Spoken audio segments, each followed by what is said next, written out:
mo kí gbogbo wa nílé lóko lẹ́yìn odi mo kí wá pa bójú ọjọ́ ṣe rí mo kẹ́yìn ìyá mo kẹ́yìn bàbá mo kẹ́ ẹ̀gbọ́n mo kẹ́ àbúrò èmi náà ni ọmọ yín olólùfẹ́ yín ayé ọpẹ́ yọ ọ̀gá ńlá ọmọ Yorùbá ọmọ kóòtù òjíire mo ti máa ń sọ tẹ́lẹ̀tẹ́lẹ̀ rí mo ní nǹkan tó wà nílẹ̀ yìí mo ló tó bẹ́ẹ̀ ó ju bẹ́ẹ̀ lọ mo ló tó pín láì má sí ìjà láì má fi ẹ̀mí àwa ọmọ kóòtù òjíire láì má fi ẹ̀mí wa láì má fi tàfàlà ìyá mi bàbá mi ẹ̀gbọ́n mi àti àbúrò mi eléyìí kọjá bẹ́ẹ̀ ó gbẹnu tán bọ́ tí ọmọ yín bá ṣe nǹkan ká sọ wípé ó ṣe é òyìnbó ò gbé kò ní ever lọ gbé oríyìn fún ọmọ ẹ̀gbọ́n ẹ̀gan débi wípé ó fẹ́ gbé fún èrò ta kí ló dé kí ló ṣẹlẹ̀ tó jẹ́ ipá wa ọmọ kóòtù òjíire nǹkan tá a ní kò ń jọra wa lójú kí ló dé tá à ń lépa ẹ̀mí ara wa torí kí ni ṣé bọ́n ṣe ń pa ìran wa yìí ṣóun ló dáa ni kí ló fà á tí mo fi sọ̀rọ̀ wípé à ń lépa ẹ̀mí ara wa torí pé tó bá yá Ọlọ́run má jẹ́ kó lọ kángun síbẹ̀ wọ́n ní kángun á kángun síbì kan ẹ̀yin ìyá ẹ̀yin bàbá ẹ̀gbọ́n àti àbúrò ẹ jẹ́ a gbọ́ nǹkan tí àwọn onílàákàyè sọ ọ̀rọ̀ ọ̀dẹ̀ náà ó wà nínú ìtafẹ́ gbé wá yìí ẹ jẹ́ kí n lọ gbé wọn wá gẹ́gẹ́ bá ṣe ń ṣe let's go there. mo lè mú Sunday Igboho ṣá mo fi ọlọ́ọ̀bá tó dá mo fi búra mo lè mú Sunday Igboho ṣá mo mọ àwọn kankan tó yẹ pé tí a bá ṣàpapọ̀ gbogbo tí ń jẹ́ àgbà lára Sunday Igboho ṣá gbogbo ẹ̀ pátápátá ní odò mi. mo lè. ọmọ Yorùbá kan náà bẹ́ẹ̀ tàn fún ọ ní support ẹni tí n bá gbá mú tó bá jọ ọmọ wa ń bí wọ́n support Fúlàní láti máa kidnap yẹn máa pa ni òṣèlú ìdájọ́ rẹ̀ ní pẹ́ kápá anybody tó bá jọ ọmọ Igboho tó bá support Fúlàní tó jọ dín yẹn gbé èyí náà wò. mo understand pé káàdì tí wọ́n fẹ́ fi Igboho gbá ni pé nítorí wèrè ta ẹ jẹ́ ká ní wèrè inú ilé. But personally, I don't believe and I don't subscribe to such card, especially with the character and the personality of this guy. Ó ti already ń sọ ọmọ táwọn bá gbá mú kò sọ pé tó kidnap o tó ń support àwọn Fúlàní tó ń kidnap àwọn èèyàn wa àwọn máa pa ni. In fact, Nigerian government gan ò ní right àti mú kidnapper mi ò sọ pé èèyàn suspect o èèyàn tó ń bá pé ó ń kidnap wọn ò ní right láti mú ẹnìyẹn kán láwọn fẹ́ pa they will have to subject such person to judicial process. ó ní Ìgbòho ti ń threatening pé ọmọ tóun bá mú ọmọ pa ni. The next thing tẹ́ bá máa rí àwọn tó bá jọ ọ̀tá ẹ̀ àbí tó jẹ́ political enemy in some places wọ́n máa tag wọn as kidnappers or wọ́n èdè kidnappers wọ́n á bẹ̀rẹ̀ sí ń para wọn. ọ̀rọ̀ Ìgbòho is a time bomb. àwọn nìyí sì báyìí bọ̀ ìtorí pé politically or somehow ó ń favour yín ẹ fẹ́ gbọ́ Aṣíwájú will not be president forever. Aṣíwájú máa fi pòólẹ̀ by 2031. tí power bá ti lọ sí north àwọn Ìgbòho ló máa wá jẹ́ grand standards láti bí. tẹ́ bá wo gbogbo àwọn ọmọ tó yìí ń tẹ̀lé kiri there are still people that are still believing in kíní tí wọ́n ń pè ní Yorùbá nation many of them máa wá sí DM mi ní tó máa ń fún mi lépè láràárọ̀. They are so toxic in fact their operation wọ́n díẹ̀ ni kò tí ì fi tó bí àwọn IPOB ṣe ń ṣe very soon ẹ máa bẹ̀rẹ̀ sí rí operation wọn in a form of IPOBs. wọ́n kidnap àwọn kan ó fún ọ ní 2 hours after 2 hours wọ́n gbọ́mọ ẹ padà wá àwa ti kọjá gbogbo that kind of game and I have said it even kí Ìgbòho kó rescue 1,000 people àmọ́ géèmù tí wọ́n fẹ́ fi gbá àdẹ̀mọ́ danger tí Ìgbòho máa cause into the society of Yorùbá land. ṣe bẹ́ẹ̀ àwọn ọlọ́kadà in fact now Ìgbòho is now a symbol for people of rascality àwọn thugs. It's not like their godfather now òun ni wọ́n look up to. ẹni wọ́n ṣe ń kọ́ ọ̀kadà tí wọ́n ń tẹ̀lé kiri ẹ lọ study àwọn bandit bí wọ́n ṣe bẹ̀rẹ̀ àwọn tó ń fi ṣe election ní 2015 after election tí wọ́n fi wọ́n lẹ̀ àwọn ló padà kó bọn tó ń kó wọgbó tó ń bẹ̀rẹ̀ sí kidnap. Yusuf tó di Boko Haram ìgbà tó bẹ̀rẹ̀ ní Borno ó máa ń yá àwọn èèyàn lówó ní villages, ó máa ń fún wọn lówó without loan. Wọ́n wá hail ẹ̀, wọ́n rí like messiah. Ó ló ṣe bẹ̀rẹ̀ kó tó dìgbà tó wá gbé káàdì Boko Haram ẹ̀ jáde. Nnamdi Kanu, ìgbà tí Nnamdi Kanu bẹ̀rẹ̀, ó ní Biafra pé wọ́n ti marginalize àwọn Fúlàní ń pa àwọn èèyàn wọn ní South East. Ó ń ṣe gbogbo àwọn ọmọ Igbo àwọn ló ń pariwo Nnamdi Kanu is another saviour ni wọ́n hail ẹ̀ kó tó gbé káàdì ẹ̀ jáde tó gbé ẹsẹ̀ tó gbọ́n ló gọmẹ̀. Gbogbo àwọn ọmọ tí wọ́n ti kó bọ̀ sí lọ́wọ́ lọ́hùn. Many of àwọn èèyàn tó wà lábroad tí wọ́n hail ẹ̀ wọn ò lè lọlé mọ́. Wọn ò lè lọlé mọ́. So ẹ̀yin tẹ́ wà, you are in England, you are in the UK, US, Canada, kíní tẹ́ bá ti rí pé àwọn kidnap àwọn èèyàn Nàìjíríà, so ó jẹ́ kí ó máa trigger yín pé kíní kí Ìgbòho kó save àwọn èèyàn wa, you are supporting him, and donate, and share everything. A time will come, Nigeria go ẹ̀ nílé lọ́mọ́. Ẹ̀yin ọmọ Yorùbá, ẹ tún bẹ̀rẹ̀ orí ibú yín. Sunday Igboho lọ àti fíìmù àbí? Ìwọ náà lọ àti irú ẹ̀ náà.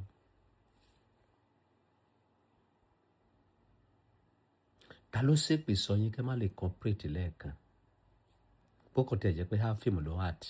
Kí ló tẹ́ ẹ̀kọ́ wọ́n ti fíìmù yẹn? Kí gbogbo Nàìjíríà, kí gbogbo àgbáyé lè mọ̀ pé a ní alákíkanjú kan nílẹ̀ Yorùbá o. Kí wọ́n máa ti pàṣẹ ìdíwé tá a bá fi support ẹ̀ kó máa fi bẹ̀rù wa.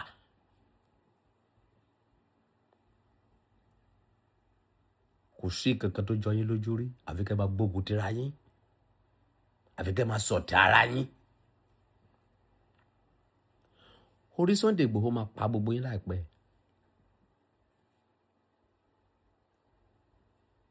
Ẹ̀dá kan ni Sunday Igboho, adalọ́tọ̀ ni. Ọlọ́run mọ̀ọ́mọ̀ fi ẹ̀rù sí lára ni, a build ẹ̀rù sí lára. Kí ló dé tí ìkànnì òkè máa ń jọ yín lójú? Ẹ ń wá Trump tó fẹ́ wá gbà yín, kí Trump fi ogun tó ń ja ìlú ẹ̀ sílẹ̀ kó wá máa gbà yín ní Nàìjíríà. Ẹ̀yin ọmọ Yorùbá, ẹ lọ bára yín sòtítọ́ ọ̀rọ̀, èpè ń jà yín. Bókùn tí ẹ jẹ́ fíìmù lọ́wọ́ àti ẹ kọ́wọ́ ti fíìmù yẹn, ẹ sọ́dún títọ́, ẹ sọ fáwọn èèyàn pé òtítọ́ ni reality, ẹ kọ́wọ́ tì í. Kí àwọn Fúlàní, kí àwọn agbénipa kan máa gbọ́ orúkọ yẹn, kẹ́rù máa bà wọ́n, káyà wọn máa jáwé pé yes, wọ́n lẹ́nìkan níbẹ̀. Orúkọ yẹn ìròyìn o, Yárìbà. Orúkọ tó ń pè yín ìròyìn gan o. Ẹ ò lè appreciate ìkan yín lẹ́ẹ̀kan ṣoṣo péré. Ẹ ò lè cooperate lẹ́ẹ̀kan ṣoṣo péré. Ṣé dáadáa tẹ́ ẹ sọ yìí báyìí ní solution máa fi wá? Ìjọ olè fẹ́ ṣe orí ibú yìí dáa. Olóyè Sunday Igboho will still need this film more. Wọ́n ní fíìmù lẹ́nu ṣe. Ẹ jẹ́ bá wa ṣe irú fíìmù yìí ṣe. Ìwọ tó bá like irú fíìmù yẹn, ìwọ náà lọ gbé fíìmù tiẹ̀ jáde.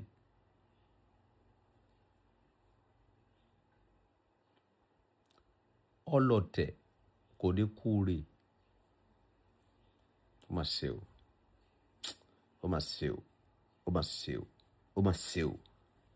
Péw! Fún gbogbo ẹ̀yọ́ ọmọ Yorùbá pátá, àtọba àti ìjòyè àti olórí àti ọmọlẹ́yìn, péw fún gbogbo yín. Irúfẹ́ Sunday Igboho yẹn tí gbogbo yín bá kọ́wọ́ tì, tẹ pákéjì ẹ̀. Nípasẹ̀ àlàáfíà lè wọlé Yorùbá. Kàkà bẹ́ẹ̀, bẹ́ẹ̀ ṣe máa pa, lẹ́ẹ̀ máa wá báyìí. Bẹ́ẹ̀ ṣe máa ran lẹ́wọ̀n, lẹ́ẹ̀ máa wá báyìí. Fíìmù ló wà tí, ìwọ náà lọ ṣe irú fíìmù yẹn. Ẹ ṣe irú fíìmù yẹn jáde náà, ẹ ṣe irú fíìmù yẹn tó pọ̀, kí àwọn bọ́dì tí lè kó nílẹ̀ wá.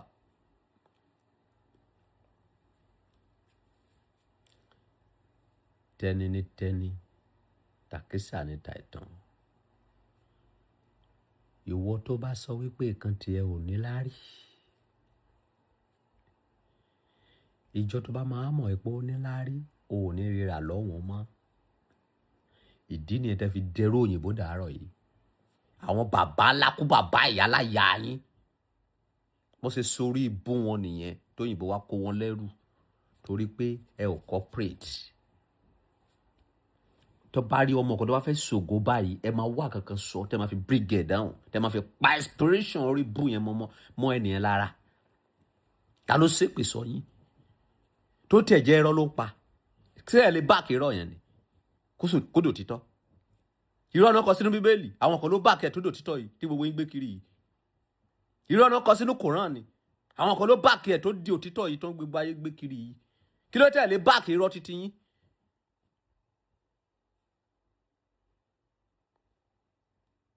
ẹnìkan fún àwọn agbénipa ní 2 hours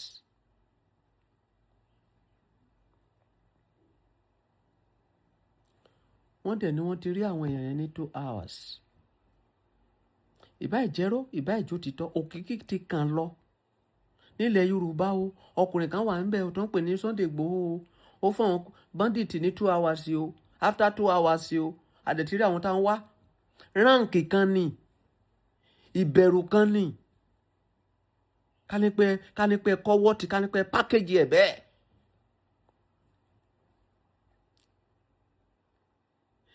ṣé èèyàn kì í ṣoríire lójú tiyín ni ẹ fẹ́ sánkú ni ẹ fẹ́ gbèpè ni ẹ fẹ́ kó tún bù mí jẹ kíkíní tó ń ṣe mí yìí ni.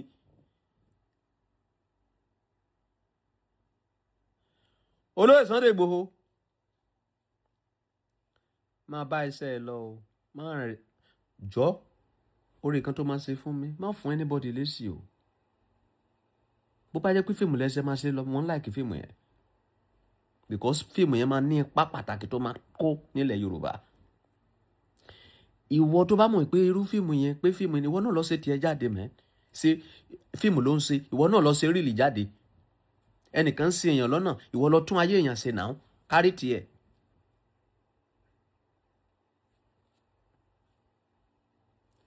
ẹ máa pákéjì nǹkan titi yín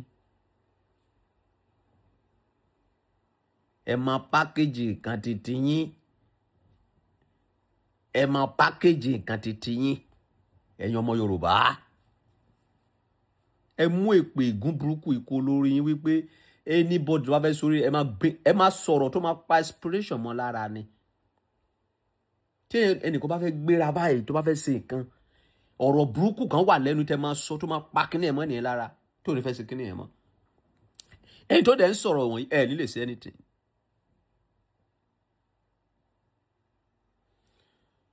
kò sí kan tó níbẹ̀rẹ̀ tó ní lópin olóyè Sunday Igboho ẹ kú iṣẹ́ takuntakun èmi ọba Solomoni àgbáyé ló kí yín pé ẹ kú iṣẹ́ takuntakun I appreciate your good job ọba dẹ́dà ọba ṣẹ̀dá ọba tó dá gbogbo ayé àti ọ̀run àtìyìn lẹ́yìn yá ọlọ́run fún yín ṣe gbogbo ẹ̀yin tẹ́ ń gbógun ti olóyè Sunday Igboho tó bá tó tàm tẹ́yin bá fẹ́ gùn kí àgbà wọ́n máa gbógun ti ẹ̀yin náà àfi tẹ́ bá ronú pọ̀ àdá eré o ọba àgbáyé tó lọ ẹ̀yin gọ́vnà ẹ̀yin president ẹ̀yin ọba ìlú ẹ kọ́wọ́ ti Sunday Igboho kẹ́ro kẹ́ pákéjì ẹ̀ kẹ́ rọgbà yìí ká torí ó máa wúlò fún yín lọ́jọ́ ọ̀la tẹ́ bá dẹ̀ ṣe bẹ́ẹ̀ tẹ́ tó pàdánù Ṣàngó pa gbogbo yín dànù nìyẹn ẹ rántí mi lọ́la ìbí ọba Solomoni ló sọ bẹ́ẹ̀ ire o Sunday Igboho má bá ṣe ẹ lọ má wojú anybody má fún anybody lésì fún wọn lésì is wasting of time just go straight just focus on what you are doing. àwọn alálẹ̀ àti àwọn tó ń jà fún òtítọ́ wọ́n tì yín lẹ́yìn àdẹ̀fọ́lò yín ọlọ́run fún yín ṣe ire o àjàmọ̀rágún olóde àgbà lọ kàkàkà lójú ogun lè àjàmọ̀rágún olóde àgbà bíi integrity ọba àgbáyé relé. wàláì tàláì mo fẹ́ràn bá ṣe lẹ́rìí this Nigeria wey we dey now una no know say una dey set una up ta ló fún yín láṣẹ ẹ̀ ń gbé mọ́tò ẹ̀ ń gbàdà ẹ̀ ń gbébọn ẹ̀ wọnú igbó láì gbàṣẹ lọ́wọ́ ìjọba you no be soldier you no be police o dey go up and down ẹnẹ́rìn ìrù ẹṣin àbí ìrù màálù àbí ìrù lion àbí ìrù ẹkùn tí àwọn àmọ̀tẹ́kùn dẹ̀ ń wò yìí o àwọn ọdẹ wà nùgbò nọ́mọ̀nọ́mọ̀ àwọn fúlàní jẹ́ náà wáyìí láyé àtijọ́ láti mọ̀ pé inú igbó ni fúlàní ti ń sin màálù náà lọ ká ọmọ inú igbó ṣé gbogbo fúlàní ni bandit ṣé gbogbo fúlàní ló ń kidnap ẹ̀ ń fọpọtúnítì gbalẹ̀ bàbá yín padà àbí nọ́mà ìjà tẹ́lẹ̀ ẹ̀yìn àtàwọn haúsá àtàwọn tunisia ìbára yín fà tẹ́lẹ̀ ọ̀tọ̀ this is bring back our girls bring back our children là ń sọ kò ń ṣe bring back our land igbó kò ń ṣe bí. èwo ni wọ́n ràn náà èwo ni distraction àbí kí ló pè náà èwo ni irú ẹkùn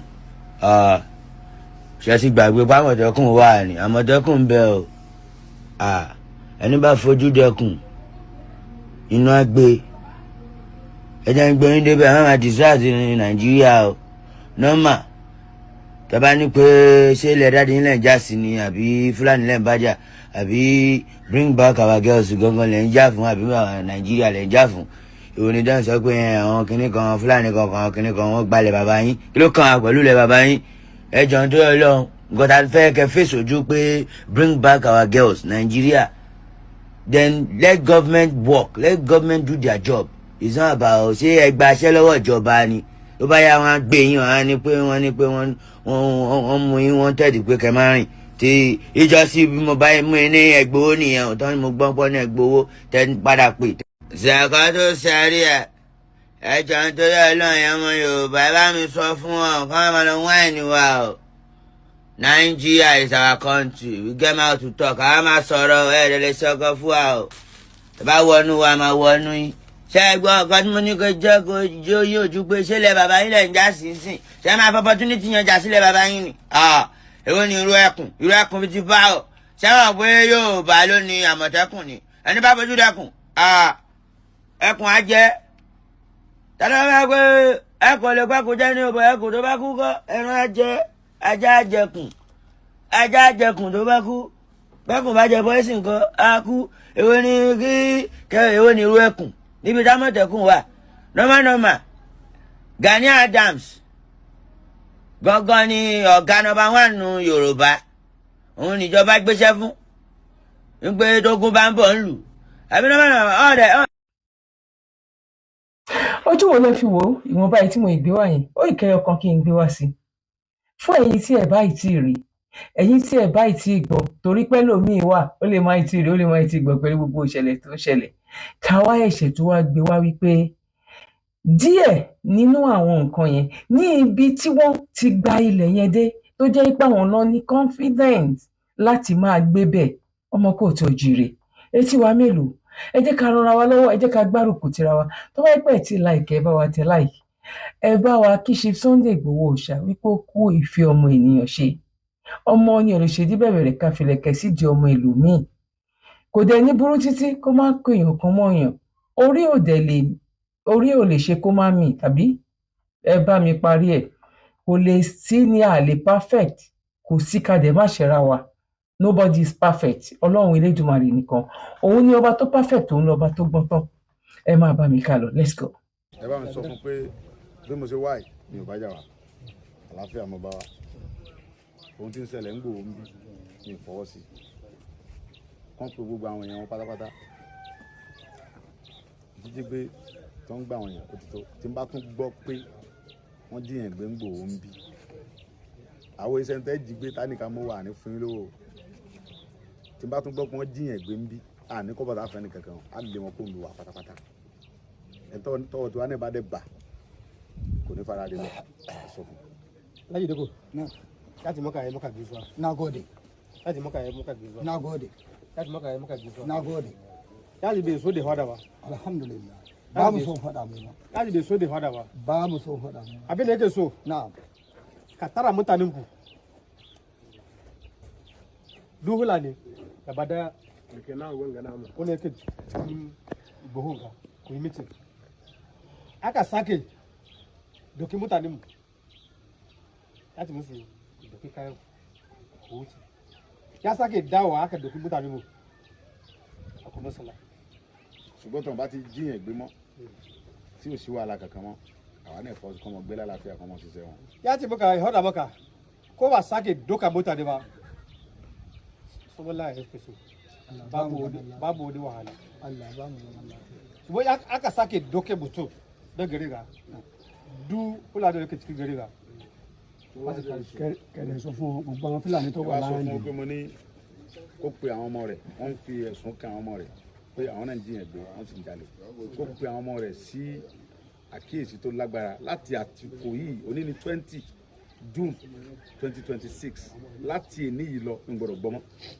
Alhaji náà ya ce baka yaranka mutane su da bangaren su a cikin gari cikin gari wai a kira halinsu ba su da kyau su da bata baka suna ka hada musu su yi da hankali ko ba su yi da hankali ba ana fasa musu yi don duka biyu guda nawa ne wai kana ji su tsara ka je yana zuwa wai duk yaranka gbogbo Fúlàní pátápátá kira bẹ ní gbogbo yaranka wai kira yaranka a ga musu duk abin da suka yi a cikin gari ba wanda ba su kai kara ba wurin ranka daidai a ibada ka gane ko to daga nan yanzu ma aka kamata ka dan musu maganan bayani ka ga musu ka ce to duk lokacin da yanzu ka yi abin da bai da cewa an ka kama su ba ruwanka ka gane ko aboki da suka yi ka hada musu su bere ke aboki wanda ba su da kore su ta da su ko ba su da su aka gani su aka saka hoji a gobe tare wai duk yaran nan kuma ma yan ka je wani aboki a cikin gari ma ko ina ma ko daga igbati ne in sun ka zo wajen su ka kira su yaran ka ma ka ga ma yaran ka kada su yi wannan abu ma in sun kai wannan abu mai gida ya ce sai so ya yi banda nan a cikin gari ka gane ko ya sa èyí tí mo sọ fún yẹn. wai abin da wanda ya ga maka ne òní gbogbo wai ka ji magana shi na ji magana shi wai ka ji na ji magana shi wai ne tabbata na ji magana shi wai ya wanka da ya ce tí mo bá tún wallahi na gbọ́ ji pé magana shi wọ́n díyàn gbé. kuma duk yadda mutane suka jin tsoron shi ka ji abin da jin tsoron ya ka ji magana ka ji abin da ranka ne ya ce wai iya ji labari an ka sata wani a cikin gari ma yanzu ma tí bá tún bọ́ wọ́n díyàn gbé nínú bàbá mi ń bí. ba zai kwarai ba ka gane ko abin da ya ce gbogbo ọmọ tó bá ní ọmọ yẹn o máa wai bá wọn jà bindigogin gan da tí ara suna da wọn máa shi kọ. sa su halbe shi su kama wanda zai kama tuku amma zai dan kashe kowa ne a cikin gari ṣùgbọ́n tí wọ́n bá ti díyàn gbé tálàfíà wà bí ṣe ń wà láti ilẹ̀ kó tó di pé wọ́n change nǹkan sí tí wọ́n sọ̀yàn jí gbígbé di business tí wọ́n dá màálù mọ́ tó ṣe pé yẹn ni wọ́n ń dà tó ń jí gbé wàhálà ni ṣùgbọ́n tí wọ́n bá ti sí yẹn àlàáfíà wai kálukọ́ mọ́ sí in ba sẹ́rẹ̀. wani in ba wani abun ba wani masalla ba abin da ranka da ya ce kenan wai kowa ya dan zauna nashi amma abu ya haru a cikin gari ma shi zai zo ya kawo wannan babban surutu ma a zuwa yi bura'u ba abin da ranka da ya ce kenan Allah tsare Allah tsare na gode minti biyu to yanzu kamar wannan bayanin da ya zo ina ji ya yi gaya man kasan nan gidana ne kuma abokin shi ya sai man wurin ba muka zauna lafiya ó ní ó ní ọ̀rẹ́ òun náà lọ ta ó ní ọ̀rẹ́ yín ọ̀rẹ́ ló fún òun ní màálù màálù ilé òun ní ó ní ilé òun èmi mọ̀ òun sì ti wá bí ọ̀pẹ ẹni tó fún níbí abọ́kànnà èmi ò jiyàn pé ẹni tó fún bí òun ni fọ́mọ alága wa níbí kò wọ́n á máa gbọ́n tí mo fẹ́ sọ fún wai ka ji magana shi ó gbàgbé ẹni tó fún bí o èmi lè lè kó bí ó gbàgbé ẹni tó fún bí èmi Sunday Igboho lèmi ń sọ̀rọ̀ fóun wani abu da bai da kyau àlàáfíà ni mo fẹ́ ń gbò ó ń bí wai shi bai so zaman lafiya yake so a cikin gari àlàáfíà ni mo ni fẹ́ dai daga bangare na akwai shi kájọ mọ gbé ni dai daga fún wọn gbé pẹ̀lú àwọn bangare fámìlì mi ń bí lálàáfíà ni o lálàáfíà bá ti wà ko ka ga Fulani wanda sai ta da hankali wọn ò dẹ gbọ́dọ̀ boko àwọn ẹnì kankan jẹ́ mọ́ kaji ko wai kada sanu ya je shiga wani cikin daji An gwada boko jama'a. wani ya je ya ci a kawo karan da kuma a kira ranka dai da ibada a ga abin shi ya ji abin da ba sai jin daɗi ba abin da ya ce ìjọba bàbá Bọ́lá Ahmed Tinubu ìjọba bàbá Bọ́lá Ahmed Tinubu bá ń sọ fún ó fi òfin gba yẹn kéèyàn gbé níbi tó bá wù Nàìjíríà àwa náà níta náà fọwọ́ sí ṣùgbọ́n ọ̀tọ̀ bá ti wá ní òní bá wa fi àlàáfíà gbé ẹ mọ̀ jí wa gbé ni ẹ mọ̀ pa wá ẹ mọ̀ polóyún pa kúkúrú pa gígùn ẹ nílé bá wa gbé ẹ kò mí àwọn ọ̀dẹ Ìgbòho dẹ̀rẹ̀ àgbẹ̀là iṣẹ́ oko làwọn bàbá tí wọ́n ń ṣe ń bí ẹ lè jí wa gbé kẹrin amó àló tá a fún yín ẹ fìlú wa lè ní ẹ dẹ̀ nífẹ̀ẹ́ ara rẹ lọ pàápàá sọ fún ẹ bá ń ṣèdè fún ẹ ṣàwùjọ ẹ. ọmọ sọ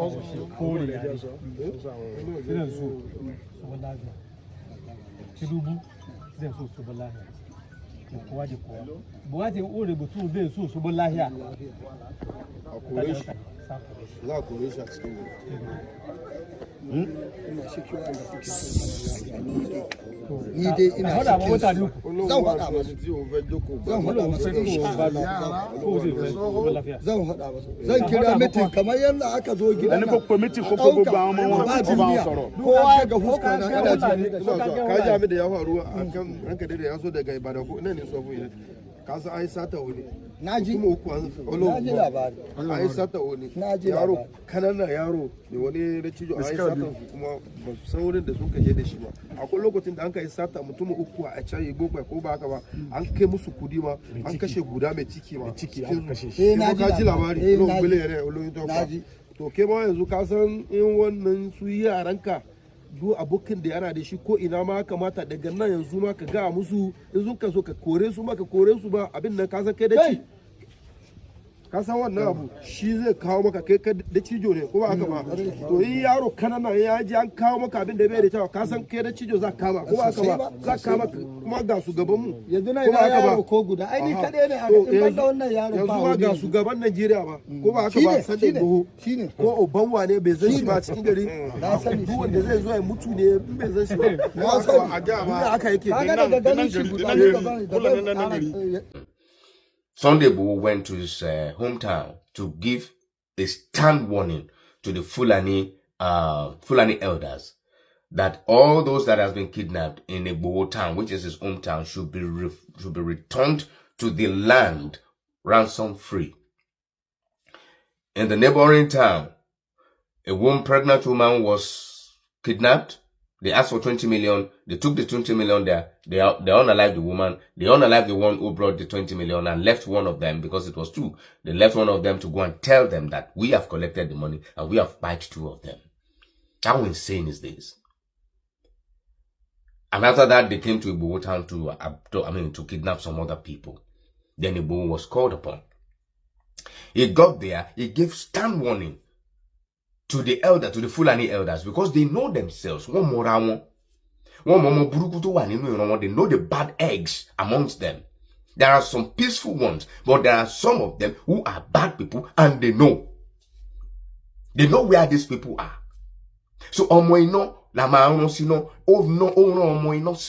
he gave an ultimatum that within now and the next 2 hours, if you don't bring them, there will be problem. Some speculation says, some news says that after 2 hours or before 2 hours that they were released. Some said they were not yet released. Unconfirmed yet to me. But this is not where I'm going. My problem is with some Nigerians. The way we reason, the way we think is like that of a chicken. We are so ungrateful, we are so unappreciative of people's effort. Till Sunday Igboho bá tiẹ̀ wá bó ṣe wá lóòótọ́ tó débẹ̀ tó pariwo sókè tó pariwo sódò tí voice is loud and these people tremble at the sound of his voice. Give stand warning. Is that not even something to say, okay, at least he tried? Sunday Igboho is not federal government. He's just an individual who is putting in effort to help the people. I am sure if Sunday Igboho has rescued those people according to the way they have come, Nigerians will still say that, oh, maybe he orchestrated it. Maybe it's even the one that took them there. That it was a drama. Especially the OPC members. I know this will not sit with the OPC members well. Because they find themselves as a rival to this man. When we are supposed to come together as a force to defend Yoruba land, they have constituted themselves a rival. Ní agbègbè Ìgbòho ní Ọ̀yọ́ state. Èyí tó wá ṣe láàánú lẹ́nujọ́ mẹ́ta yìí ní àná sísìn ó ní wípé ó lọ sí ìlú ẹ̀ ó lọ ń gbé kámẹ́rà ó ń lérí fún àwọn èèyàn ó ń sọ̀rọ̀ ṣàkàṣàkà wájú ọlọ́pàá DPO tó wà ń bẹ̀ ó pé àwọn Fúlàní tó wà ń bẹ̀ jọ pé tí wọ́n bá tó bá pẹ́ àsìkò ìgbà kan ni wàá máa ti kó bọn wàá ti pa gbogbo àwọn èèyàn pẹ̀lú kámẹ́rà. Àwọn èèyàn tó wẹ́kọ̀mù ẹ̀ ńgbà tó ń bọ̀ nínú ìlú ẹ̀ àwọn ọlọ́kadà tó ṣátà tó wẹ́kọ̀mù ẹ̀ wọlé nígbà tí ọ̀rọ̀ kó fún wọn ní ultimatum 2 hours ìpè kí wọ́n release àwọn tí wọ́n kó àwọn fídíò yẹn ló wá ń lò kí wọ́n sọ pé propaganda Ìgbòho ti lọ gba àwọn èèyàn lẹ̀ ṣòrojú ayé ẹ̀ lóde nǹkan tó Sunday Ìgbòho yé fi gọ̀ǹgọ̀ fà á. A dẹ̀ ti ń sọ fáwọn èèyàn ipe news tẹ bá ẹ máa jẹ́ kẹ́ ẹ máa ní sùúrù kẹ́ ẹ máa gbọ́ authentic news lórí àwọn mainstream media wa, kò ń ṣe àwọn rumor táwọn bloggers Ìgbòho ń gbé jáde. Òlẹ́nu àná sísìn commissioner of police ní Ọ̀yọ́ state ó sọ pé wọ́n sọ pé wọ́n debunk ọ̀rọ̀ tó sọ wípé o mọ̀ ń pa ọ̀rọ̀ rescue operation tó ṣẹlẹ̀ ńbẹ̀ yẹn. Chairman tí ìlú Ìgbòho wà lọ́ndà ẹ̀, chairman local government, the executive chairman of the local government, maybe ó dàgbé chairman orí lópè or something like that, òun náà ti kọ́ máa ṣe láti debunk ẹ̀. Kí ló dé tó fi jẹ́ pé ọ̀rọ̀ irọ́ yìí náà ló fẹ́ máa fi trend? Sórí tó bá ṣoògùn òkìkí tó bá ń jẹ́ fún ẹ, má tún pé àwọn ọmọ ìyá ẹ, má pè wọ́n lọ́lẹ̀, má mú wọn, má pè wọ́n lọ́bọ̀. Kódà òun sọ fún wa pé àgọ̀ pé gbogbo ọmọ Yorùbá gbọ́ pé àmọ́ àǹtí ṣe pé damage control ló ń ṣe. Bẹ́ẹ̀ náà ló yẹ sọ ní ti ọ̀rọ̀ tó ṣẹlẹ̀ ń Ìbàdàn ní ti àwọn ti Adélabú. Bẹ́ẹ̀ náà ló sáré jáde síta pé ìwọ ló lọ mú àwọn, ìwọ ló lọ rescue, whereas àwọn police department wa, Nigerian Police Force, ló lọ ṣe operation yẹn successfully until táwọn ìjọba àjọ iléeṣẹ́ ọlọ́pàá ti Ọ̀yọ́ state kan tó wá debunk pé irọ́ ò mọ̀ kankan pa ẹ̀, ó ti gbé propaganda ẹ̀ sókè náà. Bẹ́ẹ̀ náà ló ń lo AI pẹ̀lú Inspector General of Police láti fi ṣe kíni, láti fi tara ẹ̀. Content creator ní ẹ̀ náà. Sunday Igboho yé tọmọ káàró òjìrè, yé tọmọ àwọn ọba aládé mọ́. A kì í ṣe ní tó lè tàn. Ó dáa tó bá jẹ́ pé ìwọ ló lọ rescue àwọn èèyàn, ẹ ti ẹ̀ gbé fọ́nrán kan jáde níbi tó ti lọ ṣe operation yẹn. Ṣé ńgbà tó PC fẹ́ lọ mú wákìlì, ṣé wọ́n rí fọ́tò kan àbí wọ́n rí fídíò kan tí gbogbo orí tí wọ́n ṣe tó lọ sẹ́bẹ̀ ọ̀nà tó lọ́wọ́ pẹ́ẹ́sì ọmọ kékeré Fúlàní kan pé kínní àbí nǹkan kan, tó lọ́ ń fọ̀rọ̀ wọ ọmọ kékeré lẹ́nu wò lẹ́bẹ̀ẹ́ gbó. Gbogbo gbọ́dọ̀ gbé kámẹ́rà yìí náà ni. O gbọ́dọ̀ show OPC. The OPC of Iba Gani Adams, they constituted themselves a rival, where this man feels that we should come together and work. They saw themselves as a rival to the situation, and yet I don't know what I believe everybody is trying. OPC is doing what they can do. Sunday Igboho is doing what he can do. Let us appreciate each other. Let us appreciate all these efforts, and then that way we can have a voice that is loud in Yoruba land. That way, these people can know that there is something waiting for them. There are some people who can repel them. That way, they will draw back. They will shake their sword. But when we continue to sell our own out like this, it's crazy. A lot of OPC members have come out to say, oh, Sunday Igboho, have you gone to Igboho to go and ask questions? Why are we like this? Why are we not appreciative of small things? Láti wo gbọ́ láti rí báwo lẹ ṣe rí sí ojú wo lẹ fi wò. Ẹ bá wa fílẹ̀ nínú comment section, please ẹ bá mi tẹ like. Ẹni tó bá jẹ́ nígbà àkọ́kọ́ ni ẹ má gbàgbé láti bá wa subscribe. Eléyìí ni mo ní ká jọ gbé yẹ̀wò pẹ̀lú èyí tó ń ṣẹlẹ̀ lọ́wọ́lọ́wọ́. Ire lójú owó rí, ire o lójú èmi àti yín la máa rí, agbára lọ́wọ́ àṣẹdá. Ó dàbọ̀, one love, bye for now.